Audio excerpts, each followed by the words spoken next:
Boa tarde, meus amigos do YouTube. Eu quero deixar aqui uma palavra para a tua vida, ok? No livro de Mateus, capítulo 8, versículo 23, vai dizer assim: Jesus apazigua a tempestade. E entrando ele no barco, seus discípulos o seguiram. E eis que no mar se levantou uma grande tempestade, tão grande que o barco era coberto pelas ondas. Ele, porém, estava dormindo, e os seus discípulos, aproximando-se, o apertaram, dizendo: Senhor, salva-nos, que perecemos. E ele disse: Por que temeis, homem de pequena fé? Então, levantando-se, repreendeu o vento e o mar, e seguiu-se uma grande bonança. E aqueles homens se maravilharam, dizendo: Que homem é este, que até o vento e o mar lhe obedecem? O que eu quero te dizer aqui, nesta manhã, é que a palavra de Deus, ela é verdadeira e ela é fiel. A Bíblia diz que Jesus, ele sempre vai estar no meio da multidão. Ele sempre vai estar com os seus discípulos. E a Bíblia vai dizer que chegou um momento em que Jesus tinha aí um plano, Jesus tinha um projeto, e Jesus estava para fazer algo extraordinário. Mas Jesus não tinha revelado aos seus discípulos o que ele estava para fazer. Assim também acontece na minha vida e na sua vida, quando Deus, ele reserva algo, ou ele reserva um momento para poder nos surpreender, para poder mostrar de fato o seu poder e a sua grandeza. Então, quando eu olho para esse texto de Mateus, a Bíblia vai dizer que Jesus, ele tem um plano, ele tem um projeto, e esse plano, esse projeto é um projeto de salvação. Havia uma pessoa do outro lado da margem que precisava de socorro. Do outro lado da margem existia uma pessoa que precisava de ajuda. Do outro lado da margem existia uma pessoa que precisava de salvação, de transformação e de libertação. Mas naquele dia, os discípulos de Jesus, eles estavam cansados, eles estavam afadigados, depois de uma boa caminhada, depois de ter ouvido uma boa palavra. E a vontade dos seus discípulos, com certeza, era ir embora para casa, era descansar. Mas a Bíblia diz que antes do findar do dia, antes do findar da tarde, Deus ainda tinha uma missão, Deus ainda tinha um plano, Deus ainda tinha um propósito. Faltava alcançar a vida de uma pessoa. E a Bíblia vai chamar esta pessoa, que está lá do outro lado da margem, de endemoniado gadareno. A Bíblia diz que Jesus entra no barco, e este barco não dá para saber de quem realmente era este barco. Se este barco era de Pedro, se este barco era de João, se este barco era de Mateus, não dava para saber. A Bíblia só diz que ele entrou em um dos barcos. Jesus estava acostumado a entrar no barco de Pedro. Mas a Bíblia diz que quando Jesus entra no barco, a Bíblia diz que no meio do mar se levantou uma grande ventania, se levantou um grande temporal. E a Bíblia vai dizer que os seus discípulos percebem que Jesus está dormindo. E a Bíblia diz que as ondas era tão grande que estava cobrindo o barco, que as ondas eram tão grandes que estava entrando água no barco, e Jesus estava dormindo. A minha pergunta é: como pode o mar estar revolto e Jesus não fazer nada? Como pode as ondas estar cobrindo o barco e Jesus não fazer nada? Como pode a água estar entrando dentro do barco e Jesus não fazer absolutamente nada. Como pode o barco estar quase afundando e Jesus não fazer nada? Talvez você vai me perguntar nesta tarde a mesma coisa que muitas pessoas devem se perguntar: aonde é que está Deus no meio da crise? Aonde é que está Deus quando eu estou no buraco? Aonde é que está Deus quando eu estou no beco sem saída? Aonde é que está Deus quando eu estou precisando de socorro ou quando eu estou precisando de uma saída?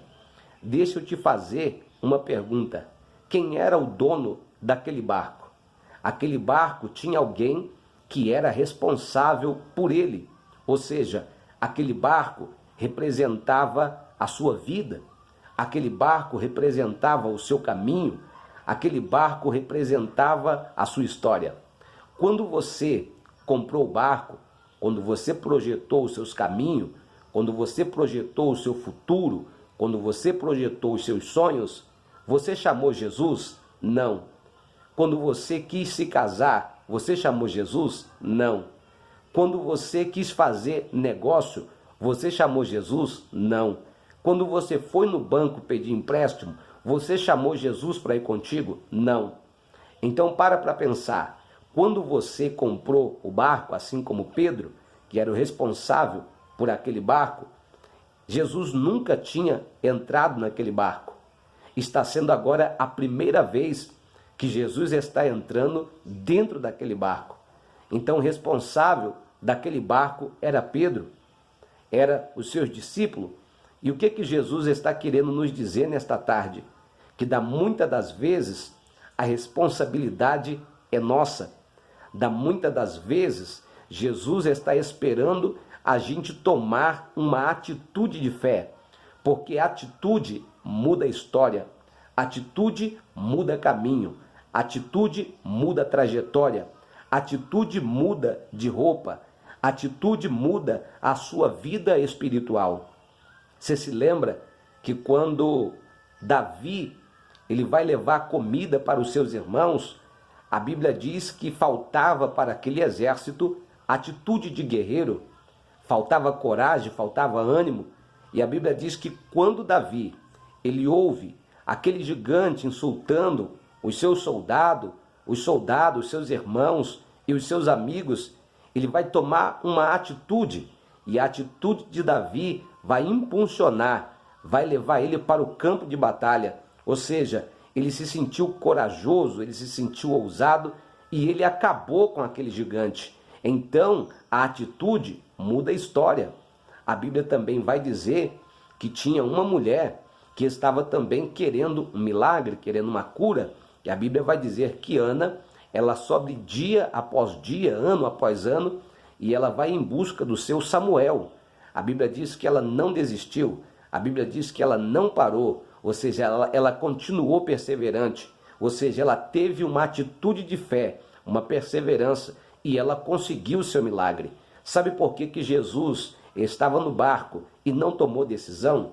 Sabe por que Jesus estava dormindo e não se levantou? Sabe por que Jesus estava no barco e não agiu? Porque muitas das vezes Deus quer que você tome atitude. Deus quer que você tome a direção deste barco. Jesus quer que você tome a direção, você tome o controle da situação. Eu não sei qual é a área da sua vida que está bagunçada, desorganizada, mas existe um Deus que ele te deu poder, existe um Deus que te deu autoridade, existe um Deus que te deu graça.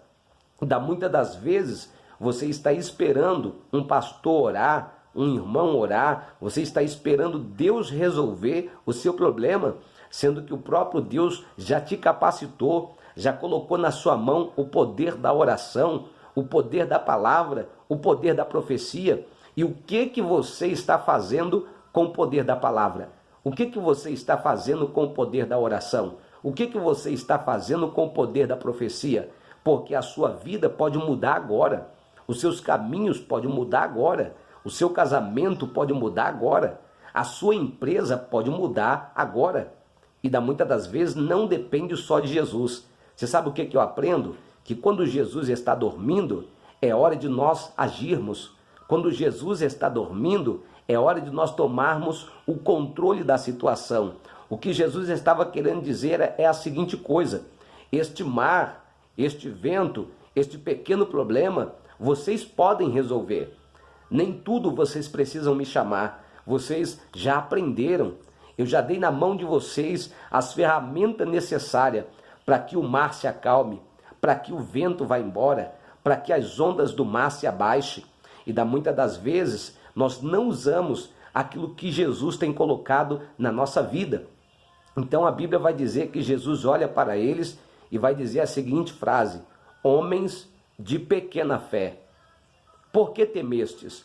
E a Bíblia vai dizer que Jesus olha para aqueles homens e eles vão olhar para Jesus dizendo: que homem é este, que até o vento e o mar lhe obedecem? Então eu quero lhe dizer, em nome de Jesus, que você tem capacidade de resolver este problema, você tem capacidade de resolver esta situação e Jesus vai te ajudar. Use o que Ele lhe deu, é tempo de você tomar atitude. Fique com esta palavra em nome de Jesus.